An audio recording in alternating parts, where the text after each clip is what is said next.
When I first read this story, I was completely blown away. The lights fade, and somewhere in the distance, a falsetto drifts through the dark, fragile, haunting, unforgettable. It's the kind of voice that could touch the heavens, yet came from a life that never escaped its own shadows.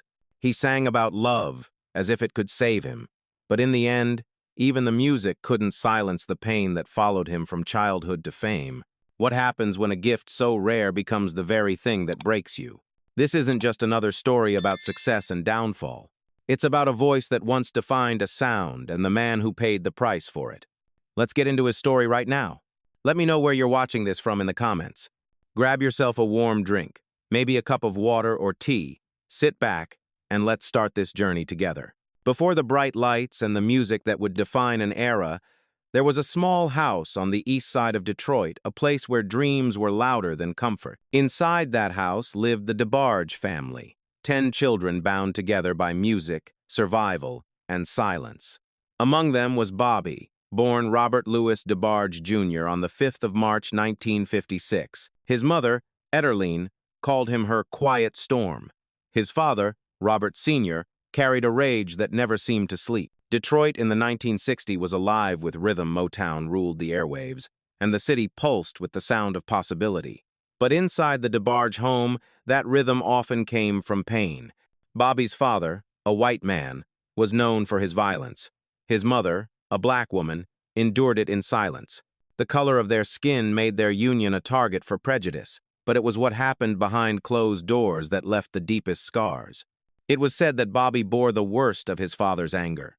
He was beaten, humiliated, and violated in ways that no child should ever experience. The trauma left him withdrawn, a boy who rarely spoke but carried melodies in his head like prayers. Music became his only language, the one place he could be free. In church, when he sang beside his brothers and sisters, his voice trembled with both beauty and pain. For a few sacred moments, even the bruises seemed to disappear. As the family grew, so did their need for escape. The DeBarge children would often gather around a battered piano in the living room, singing harmonies until the neighbors stopped to listen. They didn't have much, but what they had was magic raw, imperfect, and full of soul. Bobby's gift was undeniable. He could play almost anything by ear, turning small moments into music that sounded larger than life. In high school, he found a companion in his brother Tommy. Together they formed small local bands, playing school dances and church events, saving every dollar they earned to buy second-hand instruments. Bobby was shy, but when he sang, people stopped talking. His falsetto, soft yet piercing, had a way of silencing a crowd. It wasn't trained, just born from somewhere deeper.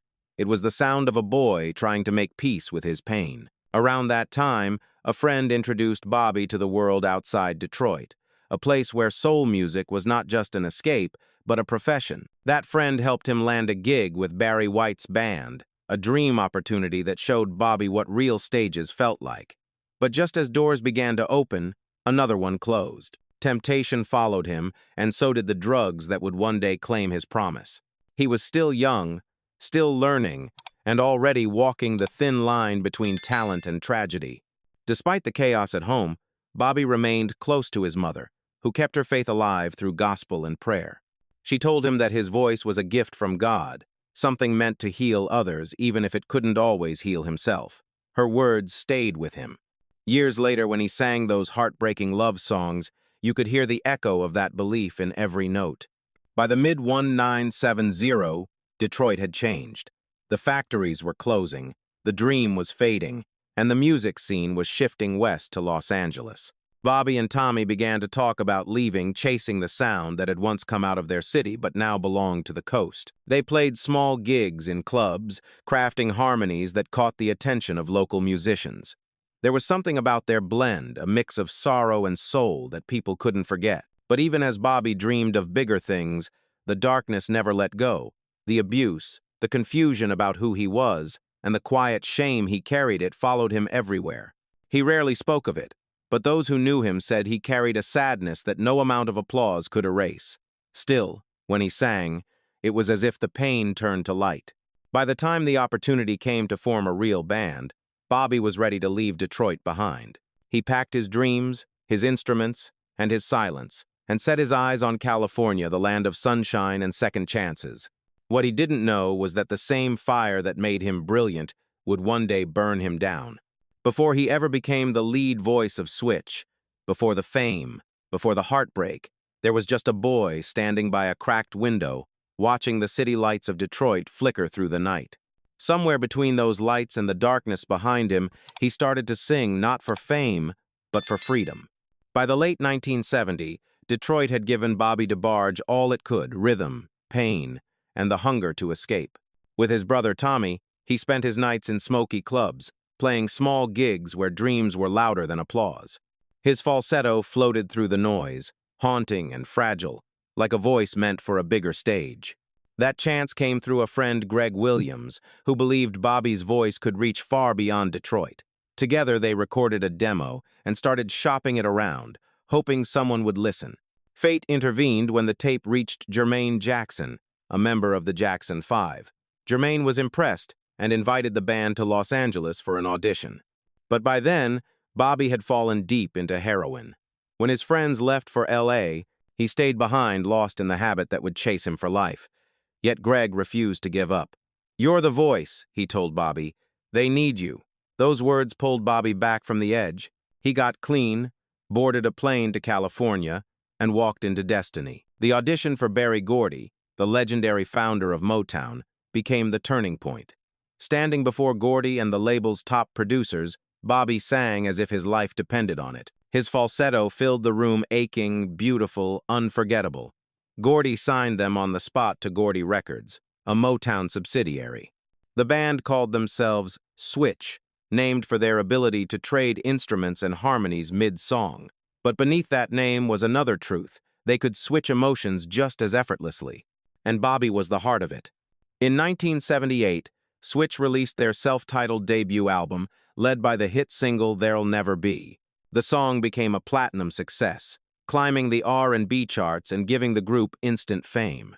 Bobby's voice, smooth yet trembling with vulnerability, became the sound of late 70 Seconds romance. He handled fame quietly. While others celebrated, Bobby stayed reserved, almost shy. To fans, he was mysterious. To bandmates, a perfectionist. He could hear one wrong note in a sea of sound and stop everything until it felt right. That pursuit of perfection was both his strength and his curse. In 1979, their follow-up album Switch 2 produced another classic, I Call Your Name.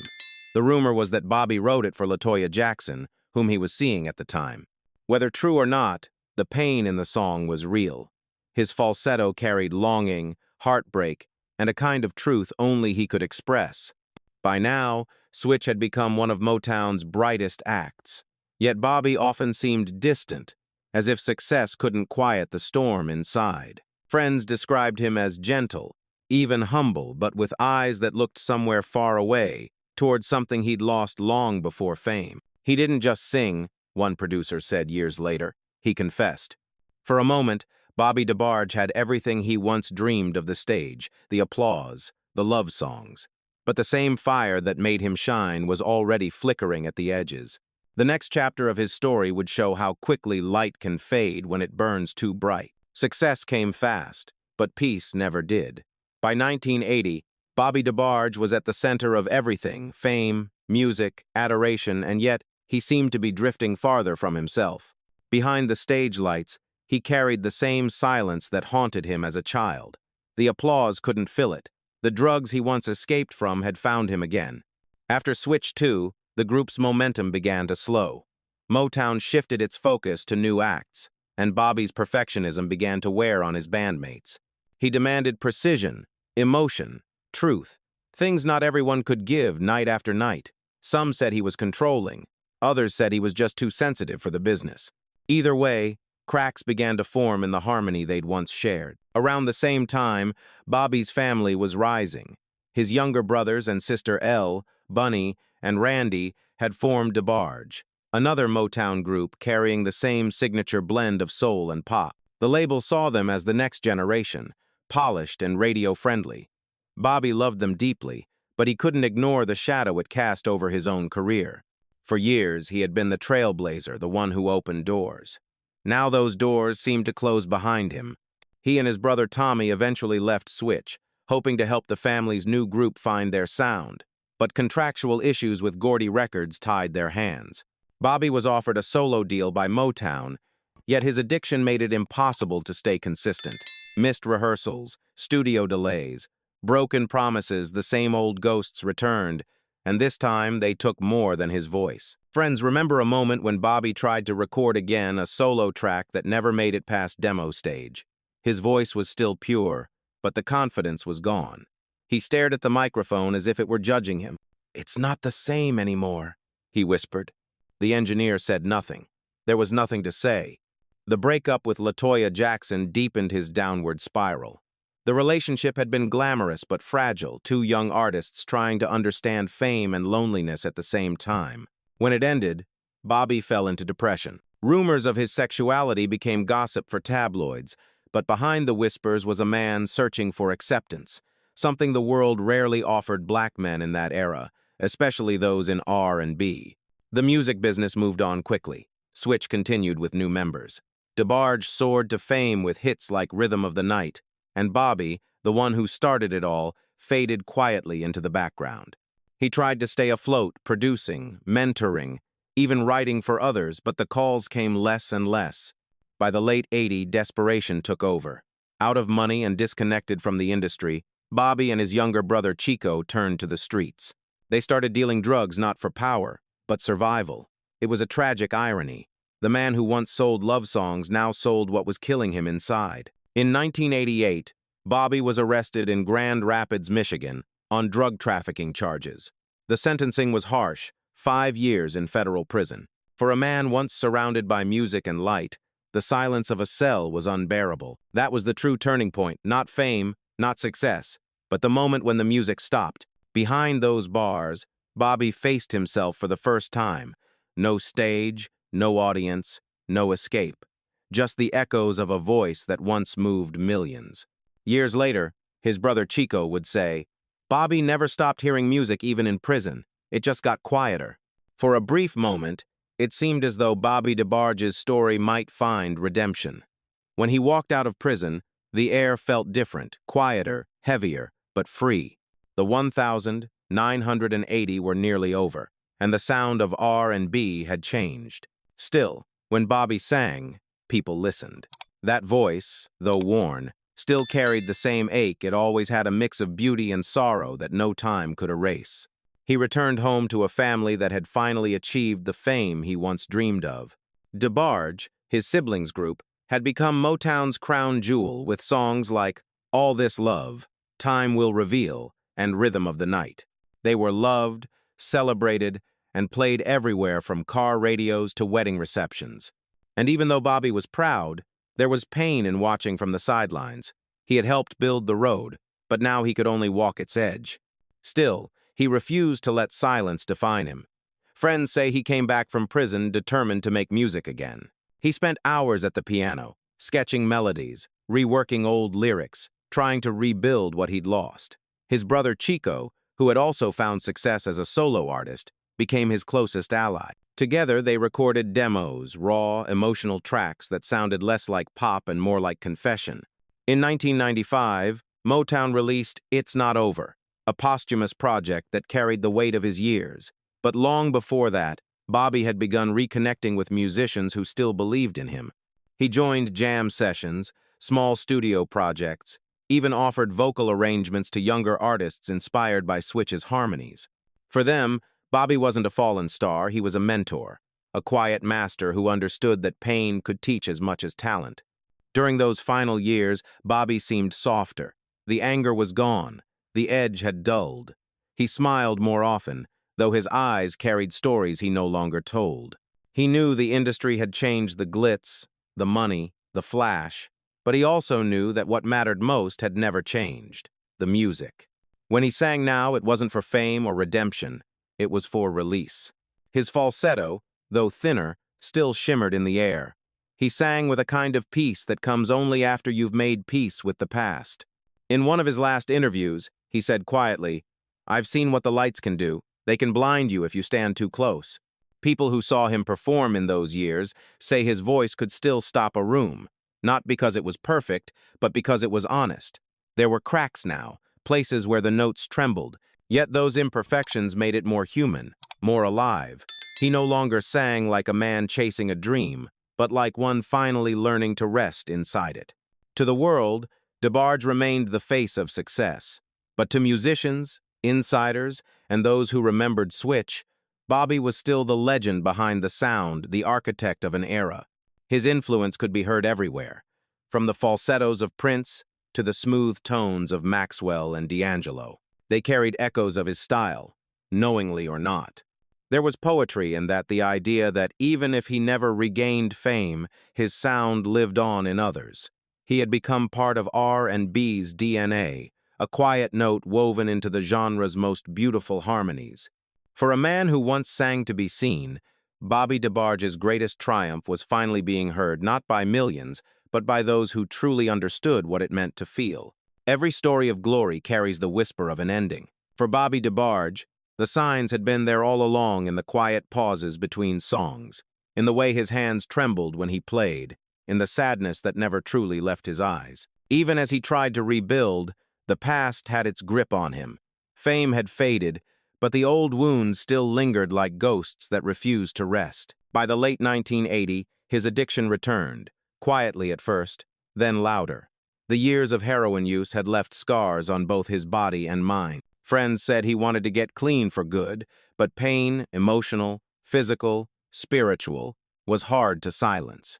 The very sensitivity that made his music so beautiful also made his suffering unbearable. Still, he fought. He tried to show up for his family, to guide his brothers and sisters through the same industry that had nearly destroyed him. He spoke to them about the traps of fame, the flattery, the pressure, the loneliness that comes when the crowd goes home. His mother, Etterline, prayed for him constantly, believing that love could still reach what pain had taken away. But the world outside moved on.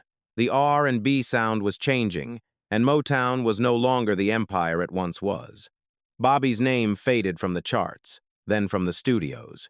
To a generation that once adored him, he became a memory. To the few who still knew him, he was a man walking between past and present, still creating, but quietly, privately, as if afraid to hope too loudly. In those years, he found some peace in faith. He spoke openly about God, forgiveness, and music as a kind of redemption. But his health was already failing. The rumors started spreading. Bobby was sick. Some whispered it was pneumonia. Others said something worse. The truth was far more tragic. While serving time in prison years earlier, Bobby had contracted AIDS, likely through drug use or the brutal realities of incarceration. In the early 90s, the disease carried not only pain but shame, a silence heavier than any sentence. For someone as private as Bobby, it was unbearable. He rarely spoke of it, even to family. Instead, he poured everything he had left into music, recording what he could, knowing time was running out. Those close to him said he became more tender as the illness progressed. He would hum softly while sitting by the window, as if still hearing songs that no one else could. Sometimes he'd smile and say, "I'm just waiting on my cue." It was during this period that he reunited creatively with Chico, his youngest brother. They recorded together, sharing laughter and memories. In one session, Bobby told Chico, "Don't let them forget me." Chico later said those words never left him. Bobby's health deteriorated quickly. By the mid-1990s, he could barely perform, but he still tried. On some days, he would walk into the studio, lean against the piano, and sing until his voice broke. Those who were there said it was both heartbreaking and holy, like watching a man sing his own goodbye. He never complained, never blamed. He once said, "The music gave me everything, even the pain. I can't hate it for that." By the time 1995 came, Bobby DeBarge was fading not just from illness, but from the world's memory. The fame, the photos, the applause all gone. What remained was something quieter, deeper, a man who had finally accepted his story, even the parts that hurt. And perhaps that was his final triumph, not on a stage, but in the peace he found before the curtain fell. By the time Bobby DeBarge entered the 1990, the music had grown faint. He was only in his 30s, yet his body carried the weight of a lifetime. The stage that once gave him purpose now felt like a distant dream. The phone calls stopped. The fans moved on, and the silence, once his escape, became his punishment. For most of his life, Bobby had lived between two worlds, the artist and the addict, the man of faith and the man of fear. When his addiction resurfaced after his brief comeback, it wasn't glamour or recklessness that drove him back to it. It was loneliness. The same loneliness that had followed him since childhood, from the broken home in Detroit to the recording studios of Los Angeles. Those who knew him said he carried a sadness that never left, even in moments of laughter. There was a depth in his eyes that told 1,000 stories of love, guilt, and the search for peace. Some days he was full of light, mentoring younger musicians and sharing stories about Motown. Other days, he disappeared completely, locking himself in small apartments, lost to the same pain he sang about so beautifully. The world was cruel to artists like Bobby. Fame had used him and moved on. The labels no longer called. The same industry that once celebrated his voice now pretended he'd never existed. That erasure hurt more than any criticism. He had given his heart to the music, and in return, it forgot his name. As his health declined, the people closest to him began to notice subtle changes: the fatigue, the weight loss, the cough that lingered too long. Bobby hid the truth for as long as he could. Pride kept him silent. In an era when HIV and AIDS were met with fear and stigma, especially in the black community, confession meant judgment. So he carried it alone, wrapped in secrecy and shame. When he could no longer perform, he turned inward.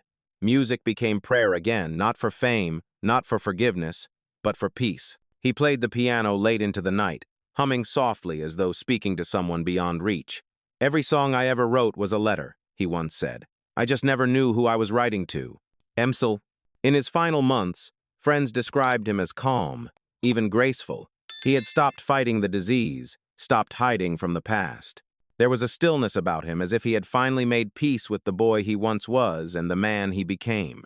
The crisis wasn't just his illness. It was the quiet realization that the world would remember the songs, but not the soul behind them. That realization could have broken him completely. But somehow, it didn't. Because even as his body weakened, his spirit refused to fade. He kept singing softly, painfully, beautifully, until there was nothing left to sing. When the end finally came, it didn't arrive with drama or noise. It came quietly, the way Bobby DeBarge had lived most of his life, between the spotlight and the shadows. By 1995, the illness had taken nearly everything: his strength, his voice, and most of his privacy. Those who visited him during those final weeks spoke of a man who seemed almost translucent, his skin pale, his body frail, but his presence still gentle. His brother Chico often sat beside him, holding his hand as Bobby drifted in and out of sleep. "He would hum sometimes," Chico said later. "Even when he couldn't speak, he'd hum." The music never really left him. Even in weakness, he carried melody like a heartbeat, faint but steady. In the small room where he spent his last days, there were no awards, no gold records on the walls, just a keyboard by the window and a few photos of his family. The simplicity felt poetic. For a man once surrounded by fame, peace had finally found him in silence. Hollywood didn't notice when he passed. There were no headlines, no tributes on television, no official Motown statement. The industry that had once celebrated his voice barely paused. His death, like his pain, went largely unseen. But for those who knew, for those who had loved his music, it was more than a loss. It was the closing of a chapter that never got its ending. Bobby died on the 16th of August 1995, at the age of 39. His cause of death was complications from AIDS. He left behind a legacy that few understood at the time, not just songs, but a sound, a vulnerability that R&B rarely allowed men to show. In the weeks after his passing, small radio stations began replaying old Switch songs. Fans called in, remembering where they were when they first heard "They'll Never Be." For a brief moment, his voice returned to the airwaves, floating through car speakers and kitchen radios like a ghost gently knocking on the past. His mother, Ederline, said in an interview, "He always sang from his soul. Even when he was hurting, he sang." Her words carried what the headlines never did: that Bobby's life was not just about tragedy, but endurance. The consequences of his fall weren't measured in fame lost or fortune spent. They were measured in silence. The silence of an artist forgotten too soon, of a story left untold. But beneath that silence, there was still music. You could hear it if you listened closely enough. And perhaps that is what made Bobby DeBarge timeless. He never truly disappeared. He simply became quieter, his songs living on in the hearts of those who remembered. As one old fan once wrote in a tribute letter, "You taught us that love doesn't need to be loud to be real. Rest easy, Bobby. We still hear you." Years after his passing, the echo of Bobby DeBarge's voice still lingers, a fragile falsetto that refuses to disappear. His music might not fill arenas anymore, but it continues to live quietly in the background of American soul, in record shops, late-night playlists, and in the memories of those who once fell in love to his songs. To understand his legacy, you have to understand what he gave to R&B. Before the smooth polish of modern neo-soul, before the rise of 1,990 R&B ballads, there was Switch. There was Bobby crafting harmonies that felt intimate yet cinematic, mixing pop sophistication with the raw ache of gospel. He brought emotion back to precision, vulnerability back to masculinity. That alone made him revolutionary, even if the world never said it out loud. Musicians who came after him, Prince, Maxwell, D'Angelo, and even The Weeknd, all carried pieces of his sound, knowingly or not. The high-register emotion, the controlled falsetto that breaks just before it soars, that was Bobby's signature. He didn't just sing notes, he lived inside them. In America, his influence became something of a quiet inheritance, not public, but personal. Artists would mention him in interviews, music historians would cite him in footnotes, and die-hard R&B fans would trade bootleg recordings like sacred relics. In every one of those songs, "They'll Never Be," "I Call Your Name," "Love," over and over again, there's a kind of truth that doesn't age. What makes his legacy so haunting is its intimacy. Bobby never performed for spectacle. He performed for connection.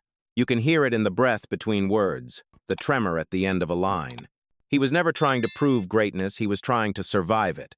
And that makes his music timeless in a way fame never could. His family carried that torch.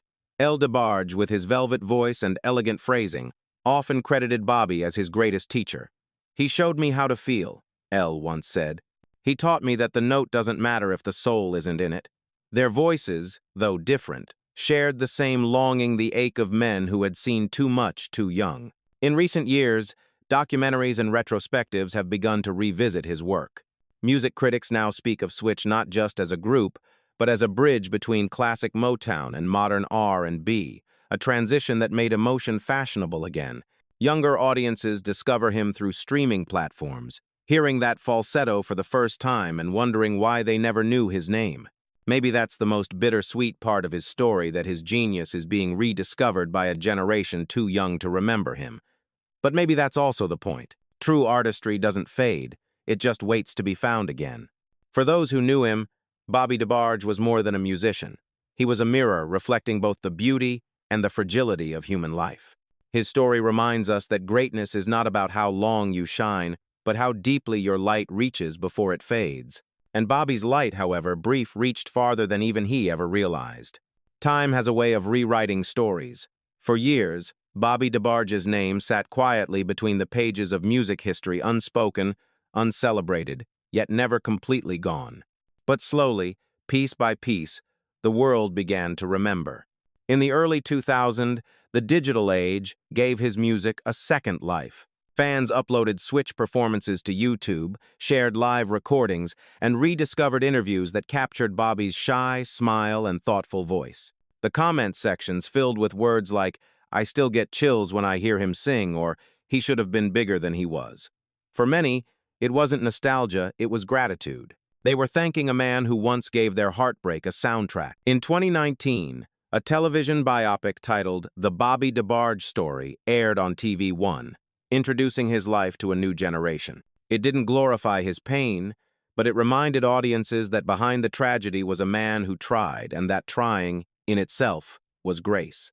The film sparked renewed interest in the DeBarge legacy. Music journalists revisited Switch's catalog, writing that Bobby's voice was the connective tissue between Motown's soul and the R&B of tomorrow. And, in America, the recognition was quiet but sincere.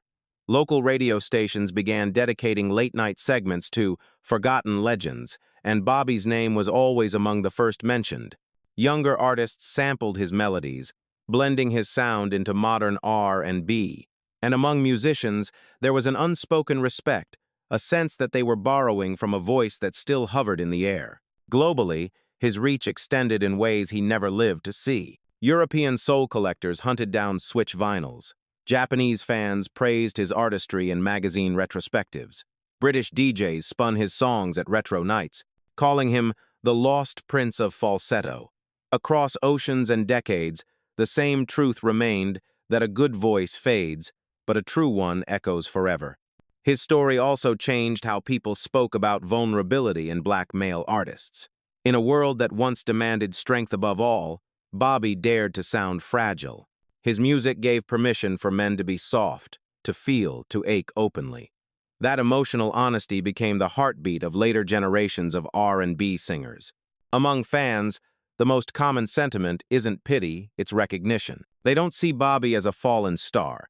They see him as a reflection of themselves, someone who loved deeply, fought silently, and still managed to leave something beautiful behind. Today, his name lives in whispers, not headlines, and maybe that's fitting. Some stories aren't meant to be shouted. They're meant to be remembered quietly, like a song you hum without realizing. In the end, Bobby DeBarge's legacy isn't measured in awards or sales. It's measured in emotion, in the way his voice still stirs something inside those who hear it. His music didn't just fill a room, it lingered long after the sound faded. He may never have received the recognition he deserved, but he left behind something greater, proof that even the most fragile voices can outlast time. And somewhere, if you listen closely, you can still hear him, that trembling falsetto, rising softly from the past, reminding us that love, art, and memory never truly die.